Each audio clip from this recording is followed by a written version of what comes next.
Você consegue imaginar uma exposição dos museus da USP, levando conteúdos dos seus acervos para diversas cidades onde tem um campus da USP de uma maneira interativa e inédita? Já está se perguntando como isso é possível, né? Então não saia daí.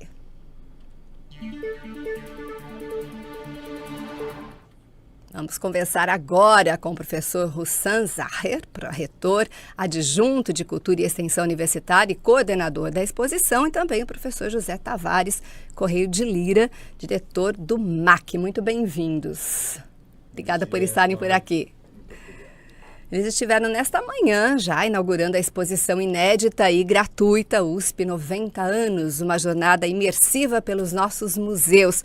Antes de conversarmos sobre a exposição, vou compartilhar um pouco a trajetória acadêmica e profissional dos professores para que todos os conheçam melhor. O professor Hussam possui graduação em Ciências Biológicas pela Faculdade de Humanidades Pedro II, mestrado pela Universidade de Paris, doutorado em Sistemática e Evolução pelo Museu Nacional de História Natural de Paris e pós-doutorado pelo Museu Americano de História Natural de Nova York e Museu Nacional do Rio de Janeiro.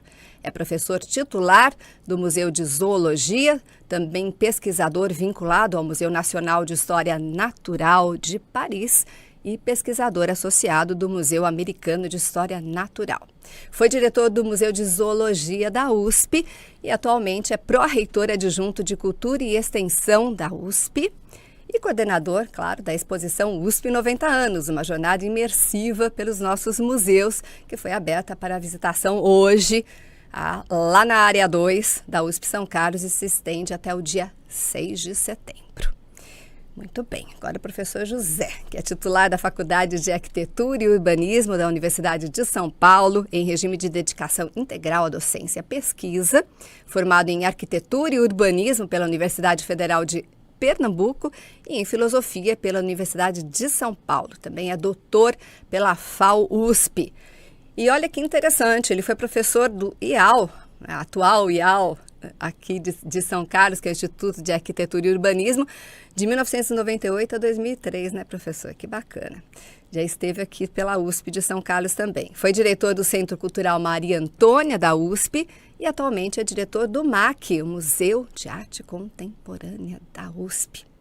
Bom, só para informar você que nos acompanha, a exposição itinerante já passou pelos campi de Ribeirão Preto, Pirassununga, Bauru e depois de São Carlos ainda vai desembarcar em Piracicaba, Lorena e em São Paulo. Tem umas fotos aí, né, Júnior, para a gente acompanhar dessas exposições que já aconteceram. Vamos acompanhar aqui na tela. Olha lá. Imersiva, tá vendo? A gente vai descobrindo um pouco a respeito através das fotos. Todo mundo observando. O que será que eles observam? Que bacana. São das cidades que eu citei, que já passou por lá, né, a exposição, Ribeirão Preto, Pirassununga e Bauru. Esse daí é a inauguração de hoje, aqui em São Carlos, olha lá. Muito bem, o espaço para você de São Carlos já conhecer como é e acessar, é claro, né? Obrigada, Júnior. Então, como que surgiu a ideia de criar uma exposição itinerante dos museus da USP, professor? Bom, você sabe, todo mundo sabe que nós estamos comemorando os 90 anos da Universidade de São Paulo. E essa foi a oportunidade, né? Para a gente pensar algo envolvendo os museus da USP, os museus estatutários. O nosso reitor, o professor Carlotti, sempre teve um olhar muito dedicado, muito sensível aos museus.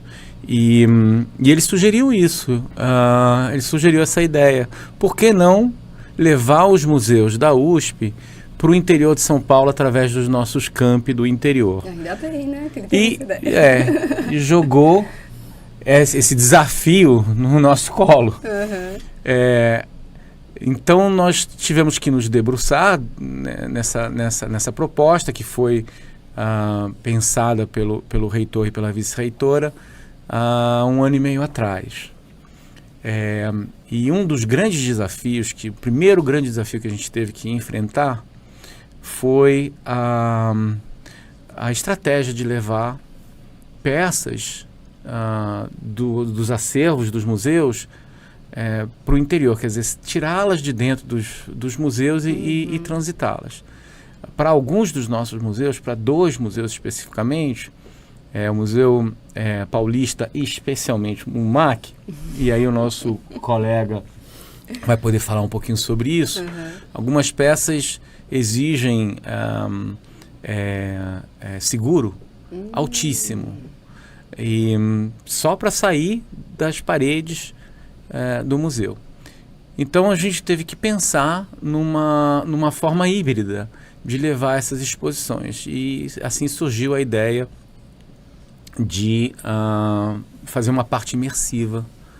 Então é através da imersão que a gente consegue alcançar essas peças raras, muitas vezes extremamente caras, especialmente do MAC e do Museu Paulista. E outras peças também que dificilmente transitam, como o nosso dinossauro do Museu de Zoologia. Não tem como, né? E talvez isso até tivesse como, mas seria um belo trabalho. Um belo trabalho. Então essa foi a ideia, tentar levar peças do acervo que são expressivas, de forma digital, com uma combinação com peças originais e cópias também. Então a exposição se tornou um híbrido, onde a gente tem várias abordagens oferecidas ao público para poder alcançar as nossas se sentir lá presente no museu, exatamente. Né? A gente vai conseguir. Vou lá depois, viu, professor? Com certeza eu vou ser uma das que irei. Quer completar, professor, alguma coisa que ele falou ali sobre o seu museu, o MAC? Isso que o Roussan se referiu especificamente ao MAC é uma preocupação de todos os museus, né? É da sua vocação preservar os seus acervos para gerações futuras, não? Os museus universitários, evidentemente, têm essa vocação educacional, formativa, de pesquisa, mas tem também essa missão que é da natureza de qualquer museu, que são esses cuidados com a segurança. Uma obra de arte é especialmente sensível, né? Enfim, muitas vezes essas obras são extremamente valiosas. E até delicadas, também. Muito delicadas.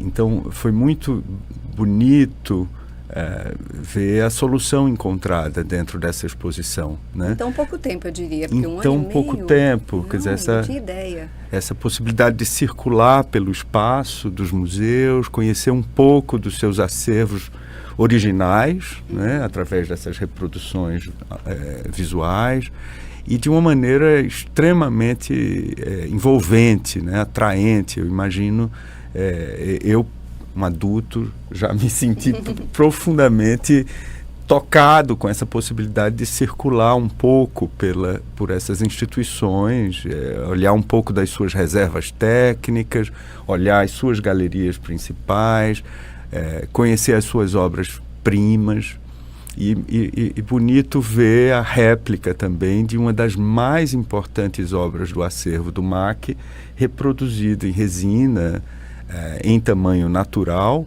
né, fisicamente, que é a obra do Umberto Boccioni, Formas Únicas na Continuidade no Espaço. Aliás, o título é bastante inspirador também para a proposta de circulação, de imersão no espaço dos museus.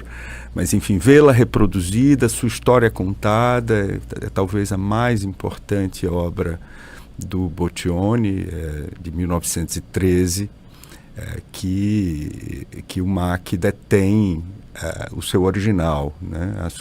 O seu molde original. Foi emocionante vê-la aqui. É emocionante vê-la em estado impecável, depois de circular por 4 outras cidades, de maneira... Ela é uma peça, como uma réplica, ela pode ser tocada, ela pode...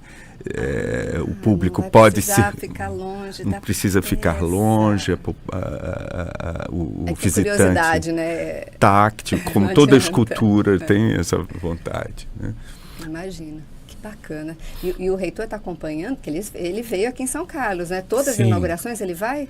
Sim, dentro das nossas atividades do 90 anos, o reitor está muito empenhado e ele tem prestigiado a inauguração da exposição em todos os campi da universidade. Ele vem, ele sempre tem uma palavra muito, muito sensível, ele é muito ligado a esse tema, então a gente fica muito feliz de ver isso. Nós também, né? Porque ele veio aqui, afinal de contas, né? Eu estou aqui na USP, então o cara tem que defender aqui meu lado. E quais são os objetivos principais dessa exposição itinerante? Foi colocado assim, em ordem? Como que vocês fizeram em relação aos objetivos? Olha, nós discutimos um pouco o tema, mas nós temos um tema central, né, uma linha central de pensamento sobre as exposições. Um dos outros desafios foi esse, encontrar uma ligação, né, conceitual entre os 4 museus, que são muito distintos nas suas missões, e nós conseguimos encontrar que uma linha de pensamento transversal que dizia respeito mais à história de São Paulo, mas enxergando do tempo mais profundo possível a nossa atualidade. E cada um dos museus trouxe, então, algumas peças e algumas reproduções ligadas a essa temática. Então, por exemplo, o Museu de Zoologia começa com um tempo mais profundo, e a gente decidiu trazer algumas pegadas de dinossauros originais. Então tem esse desafio também, que a gente acabou decidindo trazer alguns materiais originais. Então, na parte do Museu de Zoologia, no tempo mais profundo, quer dizer, 110, 115 milhões de anos atrás, aqui no estado de São Paulo, a gente descobriu essas pegadas na região de General Salgado, pegadas de dinossauros, de um conjunto de dinossauros. E trouxemos então algumas dessas pegadas originais e um molde de uma delas para justamente fazer o mesmo a mesma abordagem para se tocar. Então tem uma, porque a curiosidade é imensa. Exatamente. O público pode então sentir os meandros dessa pegada, né, e imaginar um pouco essa questão. Sim. Então o nosso tempo profundo dos museus foi esse. Algumas cópias de crocodilos antigos. Nossa, dessa época também. Muito fã.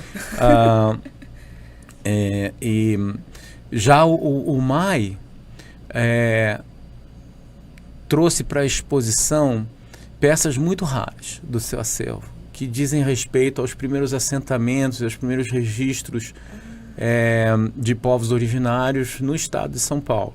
Tem algumas peças ali extremamente raras e absolutamente deslumbrantes, urnas e plumária e peças costuradas, absolutamente deslumbrantes.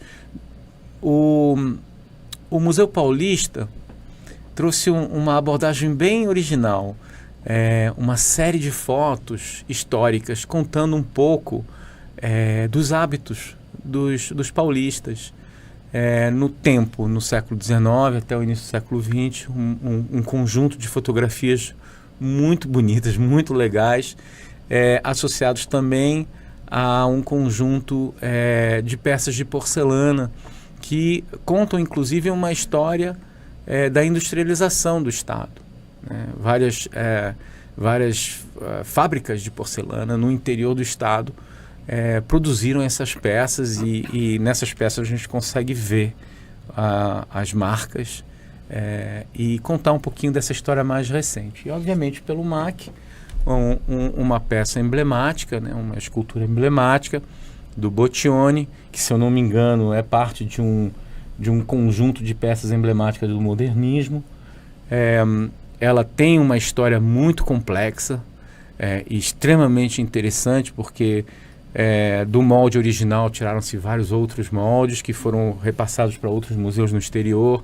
Tem toda uma história, uma linha do tempo relacionada a essa peça que conta um pouco da nossa cultura e da valorização dessa cultura dentro do espaço dos nossos museus, do MAC e no exterior.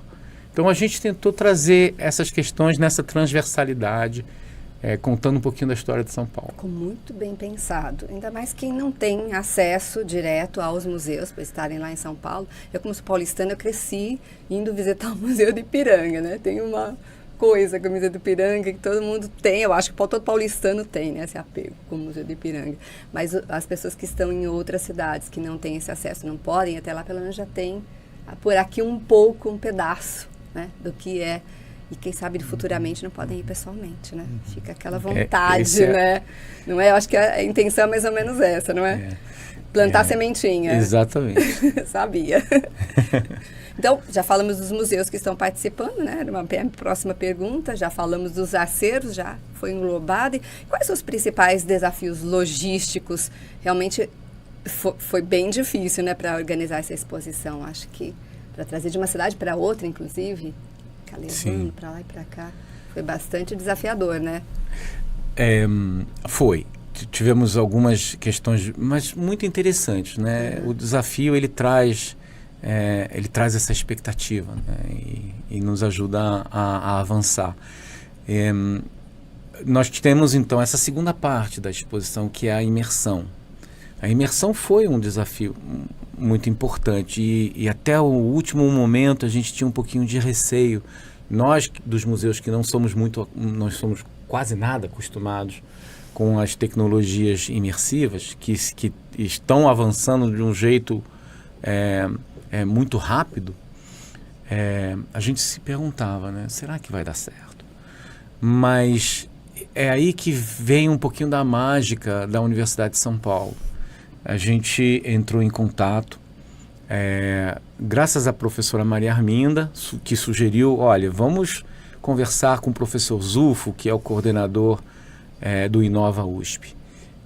Ele é um especialista mundial em métodos de imersão.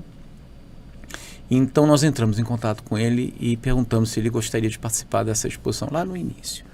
E ele trouxe uma proposta. E foi absolutamente brilhante. A forma que a equipe deles digitalizou os nossos espaços foi impressionante. E o resultado é absolutamente incrível, extremamente profissional. E nós só temos a agradecer à equipe do professor Zufo e essa qualidade e essa experiência que ele e sua equipe têm, porque eles conseguiram concretizar, né, essa parte importante da exposição, que era a parte imersiva, para a gente poder então chegar para o público, poder então chegar aos acervos, chegar às reservas técnicas, como o professor Zaleira falou, lá, né? Se sentindo lá. Então nós digitalizamos as 3 exposições, Museu Paulista, MAC e Museu de Zoologia, sendo que o Museu Paulista tem uma característica própria, que o próprio prédio, não é parte do acervo. E então lá no Museu Paulista se prestou muita atenção com isso, com essa questão, né? Tentar digitalizar em 3D esses espaços. No que diz respeito ao MAI, o professor Zufo já tinha feito uma digitalização de um sítio arqueológico importante de pesquisa aqui no estado de São Paulo. Aí o pessoal do MAI achou por bem colocar esse sítio à disposição na imersão. Então, para o MAI, o público vai poder andar por um sítio arqueológico e descobrir alguns segredos desse sítio que são muito interessantes. No caso dos outros museus, esse público vai passear pelas nossas exposições. Entendi. E, por exemplo, no Museu Paulista, chega-se até ao grande salão central, onde tem o quadro do Grito, né, que é um ícone também, né, da nossa história, com uma apresentação feita pelo professor Paulo Garcês, que é absolutamente impagável, incrível a forma que ele nos leva pelos vários andares do Museu Paulista. Claro que os outros colegas também fizeram isso nos outros museus, mas acho que o Museu Paulista tem essa característica especial, sim, né? Eu acho também. Então é isso. Vocês fizeram a experiência? Claro. Foi bacana. Agora um pequeno adendo a isso, porque eu tenho esse problema. Nós temos avisos na exposição, porque a imersão às vezes ela pode ser problemática para pessoas que têm problemas de labirintite, etc. Então o público precisa estar atento a isso. Sim. Né? Você pode ter náuseas, você pode se sentir um pouquinho tonto. Ao chegar na exposição tem que ler todas as... Tem que ter um pouco de atenção para isso. 1% do público tem essa questão. Não é nada grave, é apenas uma preocupação que o público tem que ter. Eu, por exemplo, não consigo fazer a imersão por muito tempo. Entendi. Começa a ficar tonto. Mas pode acontecer. Mas é 1%, pessoa, 1% das pessoas. Então ele está dentro do 1%. Então, professor José? Eu estou dentro do 1%. E como que o público tem recebido esse estilo novo aí, essa iniciativa que vocês colocaram? Eu acho que muito bem, né, Zé? Nós temos tido um retorno incrível. Uhum. As pessoas estão muito impressionadas, saem encantadas. Os alunos, a criançada está gostando muito. Eles já estão mais próximos até disso, querem fazer porque Exatamente. Já querem sentir como que é ter o óculos lá. E o mais interessante é que a garotada, quando ela vai numa exposição tradicional, a gente percebe muito bem a falta de paciência. Né? Acho que com óculos é diferente. Eu estou no meu universo agora. Eles dão muito pouco tempo. Porque, obviamente, tem muita coisa para ver, sim, etc. Né? E a criançada vai perdendo o interesse muito rapidamente para a peça X, já passa para Y, enfim. Nesse caso, chega no óculos, eles ficam mesmo. Até o fim. Eles colocam os óculos e ficam bastante tempo.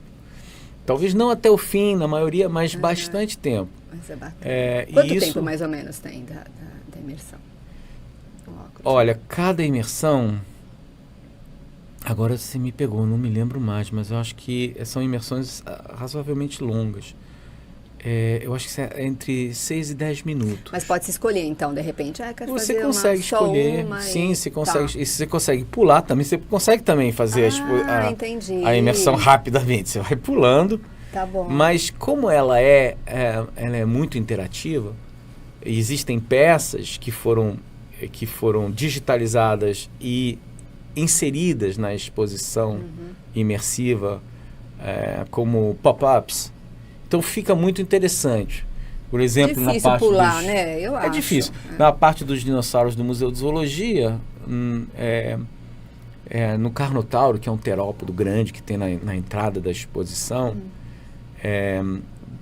o público pode perceber ali uma setinha e um pontinho onde ele pode clicar, e quando ele clica nesse ponto, o crânio desse terópodo sai, faz um pop-up na frente da pessoa e ela pode enxergar por todos os lados. Que interessante. Então isso acaba mantendo difícil. A pessoa dentro da imersão. Ainda mais grupos de escolas que vão, com certeza vão ficar até o fim, vendo tudo, não vão pular nada, não.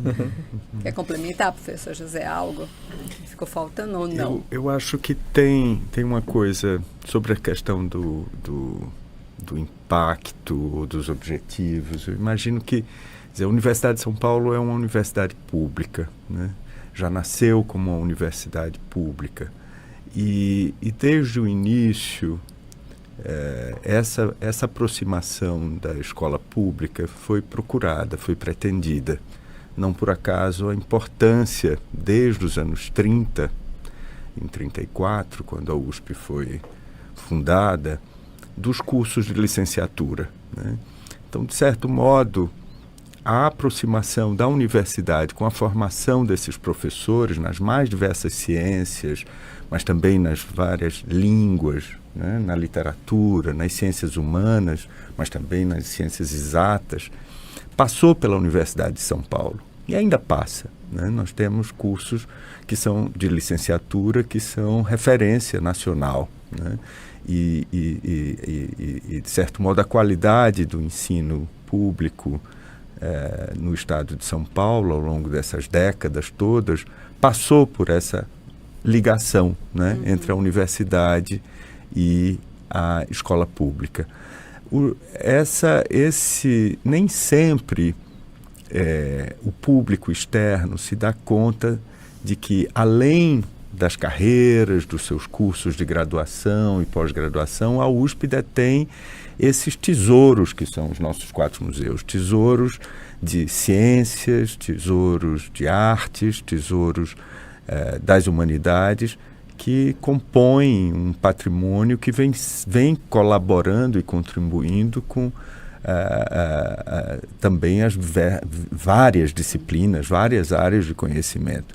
Eu diria que essa maneira de se aproximar à escola pública, se aproximar ao público jovem, utilizando também uma linguagem, como o Roussan acabou de mencionar, tão familiar a essa geração, que são essas linguagens digitais, esse espaço da virtualidade, etc., é uma forma também de atrair esse público que nem sempre se dá conta que a universidade é pública, ou seja, pertence à sociedade como um todo, pertence ao jovem das periferias de nossas cidades, aos estudantes das escolas públicas, que nem sempre têm a oportunidade de viajar para outras cidades, visitar as nossas instituições culturais, e nem sempre se dá conta de que a USP pode ser um lugar acolhedor também para eles, né?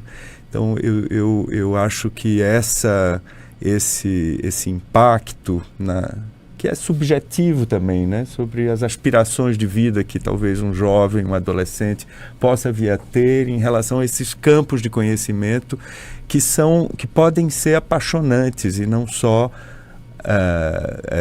inacessíveis, herméticos, difíceis, penosos enquanto, né, conhecimento, porque um acervo, numa ocasião eu tive a oportunidade de visitar com o próprio Roussan uma parte das sessões das reservas técnicas, né, que são um tipo de acervo preciosíssimo que até hoje serve de pesquisa, serve de base para pesquisas de alcance mundial, né? As coleções de milhões de animais, insetos da mesma espécie têm sido extremamente importantes para a identificação do patrimônio animal vivo, né, do planeta. Então, num momento como o atual, em que as questões mesmo da sustentabilidade ambiental, da vida sobre o planeta Terra está em discussão, conhecer o Museu de Zoologia é uma coisa fascinante. E pode parecer muito hermético, assim, esses nomes científicos que acompanham essas coleções, essas centenas de gavetas e armários que guardam, às vezes, exemplares de uma mesma formiga, de um mesmo inseto, ou de serpentes, de uma mesma, que é a sua área de conhecimento em particular, serpentes de uma mesma espécie, com suas singularidades, seus paralelos, suas associações, classificações. É um trabalho, sem dúvida, técnico, mas também pode ser um trabalho apaixonante. Quem sabe nós, a partir de exposições como essa, não estaremos também futuramente produzindo novos estudiosos, novos pesquisadores, novos professores de ciências, de artes, de história, né, de arqueólogos no Brasil. É um mundo a ser explorado. E a gente, quando criou aqui o InfoAMUSE, pensou exatamente nisso. Puxa, a gente tem que aproximar cada vez mais a universidade de quem está lá fora e acha que a universidade é algo inacessível, sendo que é público, é aberto à população, né? Muitas vezes encontro as pessoas e falam assim, não, Cláudia, mas eu não vou lá porque eu tenho medo. Medo não, entra. É teu direito a entrar lá, né? Teu direito a conhecer todas as nossas atividades, o que a gente oferece. Então, cada vez mais a gente quer aproximar realmente o público. E os jovens que estão por aí estão sedentos por informações, né? Querem muito entender até o que aconteceu com a formiguinha há muitos anos atrás. Por que não? Então, isso é muito bacana. Fico feliz de a gente estar, né, nesse mesmo patamar, querendo aproximar cada vez mais a USP das pessoas. Muito bom. Bom, falando sobre a importância de levar o conteúdo dos museus, além dos espaços físicos, acho que a gente já concluiu bastante coisa, né? Querem complementar algo a respeito disso? Acho que está suficiente. E como que a tecnologia está sendo utilizada?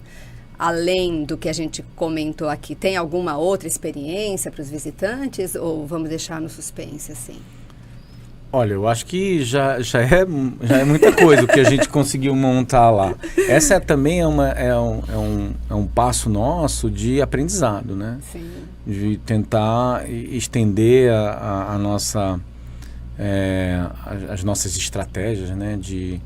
de museologia para essas ferramentas, né? Eu acho que a gente foi muito bem sucedido. A gente tem que aprender, né, com isso. Eu acho que essa exposição vai ter filhotes, vai certamente se estender um pouquinho mais daquilo que originalmente se pensou, porque ela está dando muito certo, ela tem sido um grande sucesso. E eu espero que a gente consiga seguir em frente com novos desafios, porque os museus, é importante o que o Zé Lira colocou aqui, ele colocou vários pontos que eu acho que são essenciais de elaborar um pouco mais além da própria exposição. O MAC e o Museu Paulista hoje têm sedes apropriadas para os seus acervos e para as suas atividades. O Museu Paulista passou por uma reforma brilhante, estupenda, obra da Universidade de São Paulo e dessa reitoria. Diga-se de passagem, foi um esforço da Universidade de São Paulo para atender a expectativa dos 200 anos, e eu acho que foi muito bem sucedido. O Museu Paulista hoje é uma visitação imperdível e imbatível. O MAC, obviamente, na sua sede lá no Ibirapuera é de emocionar qualquer um.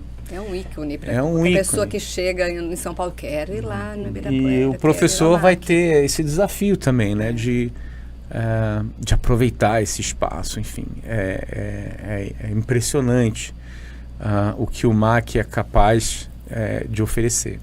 O Museu de Zoologia e o MAI estão com um projeto da Praça dos Museus que vai, se tudo der certo, ser implantado lá na universidade, lá no campus do Butantã, onde a gente vai poder se expandir e apresentar exposições à altura dos nossos acervos.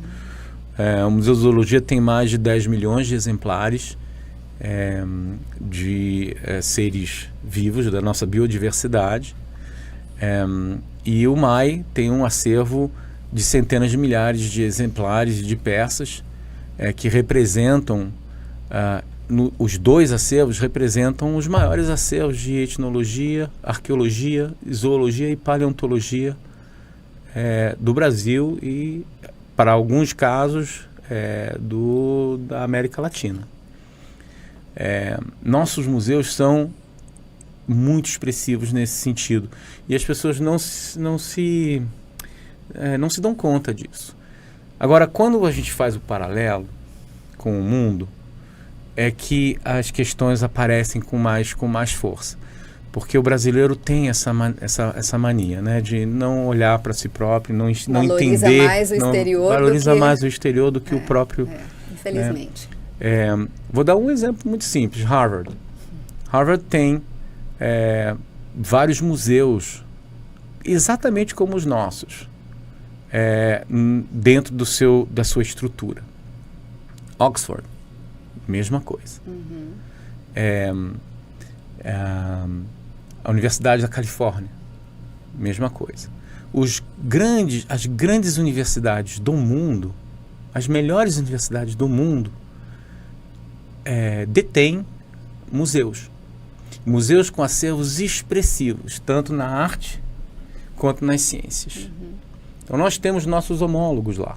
O Museu de Zoologia tem os seus homólogos em Harvard, em Oxford, na Universidade da Califórnia, etc. Só dei 3 exemplos aqui, mas a gente pode ir longe. Cambridge também tem, enfim.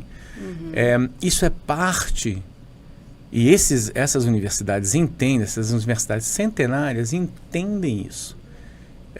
Esses acervos são parte inerente do aprendizado, da construção do conhecimento. É claro que nós podemos construir conhecimento sem acervos, mas certamente nós não temos as mesmas ferramentas. Não é a mesma coisa. Então, nesse sentido, a Universidade de São Paulo, ela é, no contexto brasileiro, absolutamente ímpar.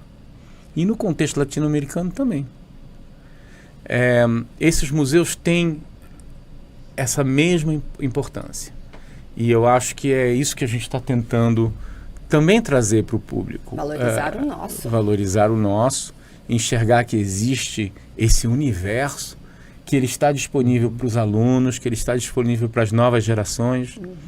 E quanto mais a gente der visibilidade para isso, mais essa turma de novos alunos vai perceber que tem as portas abertas, sim. Né? Sim.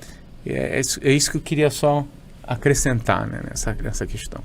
Imprescindível, né? E realmente, uma exposição itinerante deste nível pode ser solicitada, de repente, futuramente, no futuro nem tão distante assim, para visitações em outras localidades. Vocês estão preparados para isso também? A gente já está discutindo isso. Eu imagino, porque só nos campi da USP, não, vamos além, né, das fronteiras. Acho que isso vai acontecer aí rapidamente, né? O papel das universidades públicas como a USP nessa democratização do acesso à cultura, então, está sendo cumprido de uma maneira belíssima. Quer acrescentar algo sobre isso? Por favor. Eu diria que os museus são uma ponta de lança disso. Né? É importante dizer que os museus da USP não só são públicos, seus acervos são públicos. No caso do Museu de Arte Contemporânea, é o maior acervo de arte moderna e contemporânea público do país. Então, o Brasil tem no MAC a maior coleção de arte dos séculos 20 e 21 públicas do país. E não por acaso é um acervo, como, se eu não me engano, os 4 acervos dos museus de São Paulo são patrimônio nacional. Né? Ou seja, são tombados pelo patrimônio, são reconhecidos como algo que não pode deixar o país, porque constituem a cultura brasileira, constituem uma parte importante da cultura nesse sentido amplo, né? Porque cultura não é só verniz, cultura não é só bibelô, cultura não é só arte, cultura é costume, cultura são tradições, cultura são conhecimentos, são maneiras de fazer, e a universidade tem dentro de sua estrutura condições de ampliar a forma de fruição desses acervos para todas essas dimensões. Né? A arte não é algo só que está no museu, e por saber isso muito bem, que as coleções de arte do Museu de Arte Contemporânea são expostas e interpretadas da maneira que são. Né? Elas não estão ali apenas para serem vistas, mas também para que ao serem vistas elas possam suscitar reflexões, curiosidade, dúvidas, né? A respeito da sua natureza, da sua importância, do seu lugar na cultura.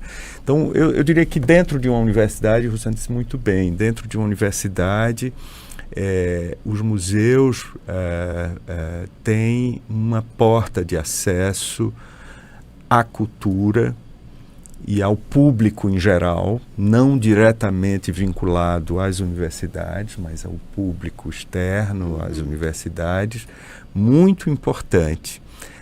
No caso das universidades públicas, então, isso é importantíssimo.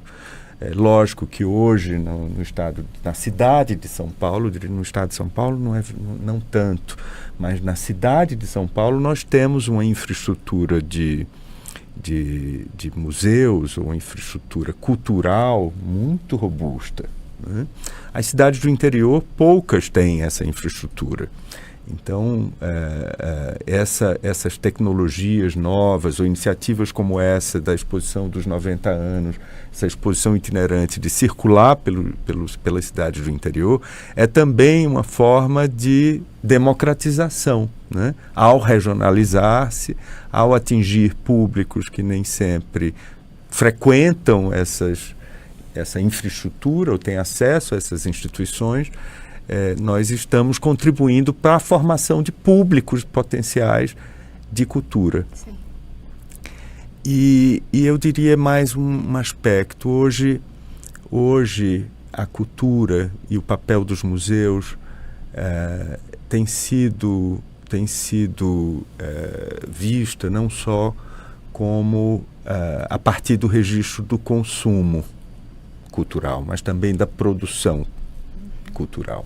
E os museus universitários são também estruturas democratizantes nesse aspecto. Elas não apenas são coleções a serem visitadas, mas também coleções a serem estudadas, coleções a serem pesquisadas. Então, cada um desses 4 museus, além de terem essas coleções impressionantes para o país, para o continente, e mundialmente, elas são também lugares de produção de conhecimentos, de produção de acervos. As coleções de universidades estão sendo atualizadas permanentemente, acrescentadas através das pesquisas dos nossos docentes, né? Porque cada um desses 4 museus também tem um time importante de professores, pesquisadores, pós-graduandos, laboratórios, grupos de pesquisa, etc., que estão sempre renovando não só as interpretações e o conhecimento, mas as próprias coleções. Então, muitas vezes é dessas expedições arqueológicas que nós vamos produzir uma nova sala ou uma nova exposição no museu, ou ampliar uma sala existente. A mesma coisa em relação ao Museu de Arte Contemporânea. A maneira como o acervo, nenhum dos nossos acervos tem condições de serem exibidos na sua íntegra, né? Como o Roussan acabou de dizer, são milhões de peças, de itens no Museu de Zoologia, são centenas de milhares no Museu de Arqueologia ou no Museu Paulista. No caso do MAC, são mais de 10 mil obras de arte em variados suportes. É impossível exibi-lo na sua íntegra e até nem é desejável, porque as obras de arte também precisam descansar por algumas vezes. Elas não podem ser facilmente exibidas continuamente, perpetuamente. É algo que elas precisam se revezar, né? Os carros-chefes, naturalmente, e os museus fazem todo o esforço para mantê-las sempre à disposição. Sim. Mas não é... Então, a maneira de expor também vai se acompanhando essa maneira de olhar, essa maneira de conhecer, que a universidade tem muito a contribuir. Então, eu diria que os museus são estruturas de democratização da cultura, mas também de democratização do conhecimento e da ciência em geral. As pessoas que ainda não foram aos museus devem se sentir instigadas a isso, porque, na verdade, existe ainda um preconceito, né? Com algumas pessoas que a gente conversa. Fala assim, não, mas museu, eu não vou no museu. Para que eu vou fazer no museu?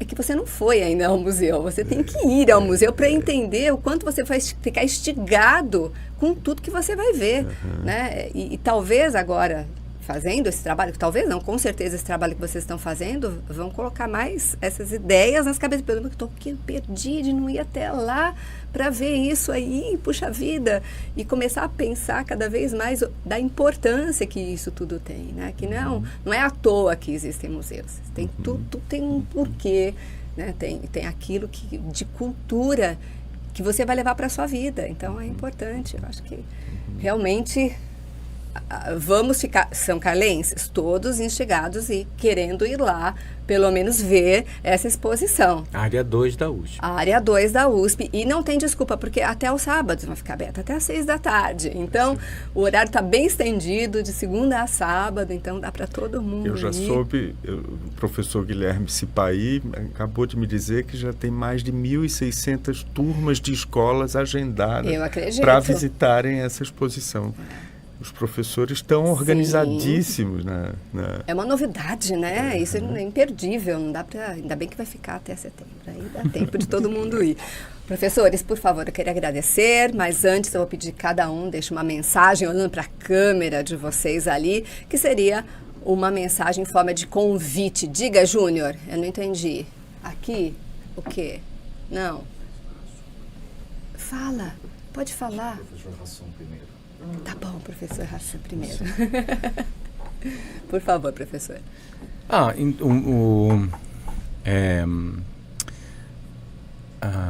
O que eu poderia dizer é simplesmente venham visitar a exposição itinerante, e essa exposição itinerante fica como um convite para quem puder, quem quiser, visitar os próprios museus lá em São Paulo.